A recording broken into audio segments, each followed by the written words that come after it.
Hello guys, welcome back to Thanjai Meenavan. இப்போ நம்ம என்ன பார்க்க போகிறோம், நம்ம சிசு கெண்டை வெட்ட போகிறது. அதாவது கலர் கெண்டைன்னு சொல்லுவாங்க நம்ம ஊரில். இதை முக்கால்வாசி பேர் செனன்னு நினச்சி வாங்க மாட்டாங்க. ஆனால் இந்த மீனில் வந்து கொழுப்பு சத்துன்றது ஓவராக இருக்கும். அதனால் உடம்பு எலும்பு மாதிரி இருக்கவங்களுக்குலாம் நிறையா சாப்பிட்லாம் காய்ஸ். அதனால இந்த மீனை இப்போ வெட்டி நம்ம வீட்டுக்கு குழம்புக்காக தான் காய்ஸ் எடுத்துகிட்டு போகிறோம். இந்த மீன் வந்து பார்த்திங்கன்னா கிட்டத்தட்ட 2 கிலோ இருந்துச்சு. அந்த மீனை தான் இப்போ நம்ம வெட்ட போகிறோம். வெட்டுறதை தான் பார்க்க போகிறீங்க. வந்து செலாம் படிச்சுக்கிட்டு இருக்காப்புல நம்ம அண்ணன். இந்த மீன் பார்த்தீங்கன்னா யார் யார் சாப்பிட்ருக்கீங்க நம்ம கமெண்ட்டில் வந்து கமெண்ட் பண்ணிடுங்க. இந்த மீன் சாப்பிடாதவங்க கண்டிப்பாக ட்ரை பண்ணி பாருங்கள். இது வந்து அவ்வளோ டேஸ்ட்டாக இருக்கும் காய்ஸ். எனக்கு ஒரு ஃபேவரட் மீனில் இந்த மீன் சொல்லுவேன். கொஞ்சம் நாளாக ஏன் வீடியோ போடலன்னு பார்த்தீங்கன்னா கொஞ்சம் வீடியோ நம்ம கண்டென்ட் அவ்வளோவா கிடைக்கல. அதனால தான் இன்றைக்கி ஒரு கண்டென்ட் கிடச்சிருக்கு. அதனால தான் இந்த வீடியோ எடுத்து நம்ம போஸ்ட் பண்ணிக்கிட்டு இருக்கோம். எனிவேஸ், நம்ம சேனல் உங்களுக்கு பிடிச்சி நம்ம சேனலை சப்ஸ்கிரைப் பண்ணிவிட்டு இந்த மாதிரி இன்ட்ரெஸ்டிங்கான வீடியோ பார்க்கணும்னு நினச்சிங்கன்னா நம்ம சேனலை ஒரு லைக் பண்ணி விட்ருங்க காய்ஸ். இப்போ பார்த்தீங்கன்னா அந்த மீன் வெட்டுற காய்ச்சி தான் பார்க்குறீங்க. இந்த மீனில் பார்த்தீங்கன்னா ஓவரான நல்ல சத்துக்கள் மட்டும் இருக்குது காய்ஸ்.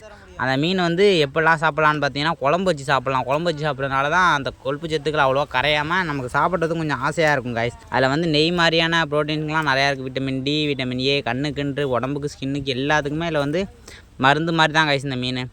இந்த மீன் யாரும் அவ்வளோவா விரும்ப மாட்டாங்க. ஏன்னா இந்த மீன் அவ்வளோவா கொழுப்பு சத்து செனையாக இருக்குதுன்னு நினச்சிட்டு கொழுப்பு நிறையா இருக்கும்னு நினச்சி வாங்க மாட்டாங்க.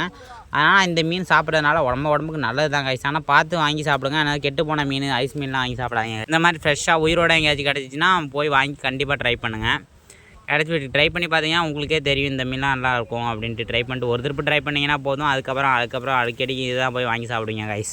பாருங்கள், அந்த மீன் வெட்டுறது அது வயிறு ஃபுல்லாக வெறும் செனை காய்ஸ். அந்த செனையை பார்த்தீங்கன்னா சில பேர் எடுத்து போய் சாப்பிடுவாங்க. நம்ம அது செனையை தனியாக எடுத்து வச்சாச்சு காய்ஸ். அதை வந்து பொரியல் பண்ணுற மாதிரி எடுத்து வச்சாச்சு. அது நல்லாயிருக்குன்ட்டு அதை வீட்டில் கொடுத்தோம். அது வந்து வேணாம் அப்படின்ட்டு சொல்லிட்டாங்க, தூக்கி எரிஞ்சாச்சு காய்ஸ். அதனால் அந்த மீனை மட்டும் வெட்டி நம்ம குழம்பு கொடுக்க போகிறோம் காய்ஸ். பாருங்கள் பீஸ்லாம் எப்படி இருக்குன்ட்டு. இந்த மீனை வந்து இப்படி தான் வெட்ட முடியும். குறுக்கு வெட்டி தான் சாப்பிட முடியும். ஏன்னா குழம்புக்கு தானே. அதனால் இப்படி வெட்டிட்டு இது மாதிரி வெட்டிக்க வேண்டியதான் காய்ஸ். இந்த மீன் யார் யார் சாப்பிட்ருக்கீங்களோ வந்து கமெண்டில் சொல்லிடுங்க காய்ஸ். இந்த மீன் சாப்பிடுவாங்க, கண்டிப்பாக ட்ரை பண்ணி பாருங்கள். இந்த மீன் ஆனால் நல்ல மீன் தான் காய்ஸ். எல்லாருக்கும் உடம்புக்கு நல்லது தான், ஹெல்த்தியான மீன். இது வந்து வேறு எந்த இதுவும் இதில் இது வரைக்கும் ஆனால் கெட்டுப்போன மீனை வாங்கி சாப்பிட்றாதீங்க காய்ஸ். அவ்வளோதான் காய்ஸ், இன்றைக்கி இந்த வீடியோ பார்த்தீங்கன்னா இதோட முடியும். இந்த மாதிரி இன்ட்ரெஸ்டிங்கான வீடியோ பார்க்கறது நம்ம தஞ்சாவூர் மீனவனை சப்ஸ்கிரைப் பண்ணிவிட்டு தொடர்ந்து ஃபாலோ பண்ணாங்க காய்ஸ். உங்களுக்காக யூஸ் பண்ணாங்க டெய்லிக்கு நான் கொடுத்துட்ருக்கேன். இன்றைக்கி பார்த்தீங்கன்னா நான் போயிட்டு வரேன். அடுத்த ஒரு நல்ல வீடியோவில் வந்து சந்திக்கிறேன் காய்ஸ். அது வரைக்கும் உங்களை விட்டு விடைபெறேன். தஞ்சை மீனவன். Bye guys.